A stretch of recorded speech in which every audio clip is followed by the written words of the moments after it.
நேத்தி காலையிலேயே சமையல் வேலையெல்லாம் முடிச்சதுனால, மதியம் கொஞ்சம் ஃப்ரீயா இருந்தேன். சரி கட் பண்ணி வச்சிருக்க ப்ளவுஸ ஸ்டிச் பண்ணிடலாம் அப்டின்ட்டு ஸ்டிச் பண்ண ஸ்டார்ட் பண்ணிட்டேன். அவுட்புட் சூப்பரா வந்துருந்துச்சு. எனக்கு புடிச்சிருந்துச்சு. உங்களுக்கு புடிச்சிருக்கான்னு சொல்லி மறக்காம கமெண்ட்ல சொல்லுங்க.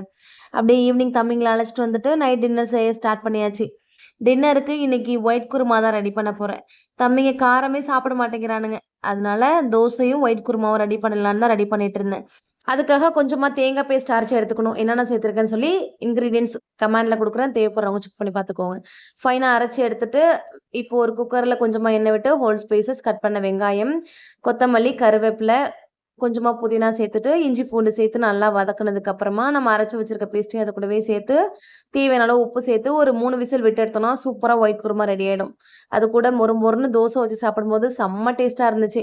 காரமே சாப்பிடாத குழந்தைங்களுக்கு இந்த மாரி ரெடி பண்ணி குடுங்க. ரொம்ப லைக் பண்ணி சாப்பிடுவாங்க. நீங்களும் ட்ரை பண்ணி பார்த்துட்டு மறக்காம கமெண்ட்ல சொல்லுங்க. புடிச்சிருந்தா லைக் பண்ணுங்க. மறக்காம நம்ம சேனல சப்ஸ்கிரைப் பண்ணி சப்போர்ட்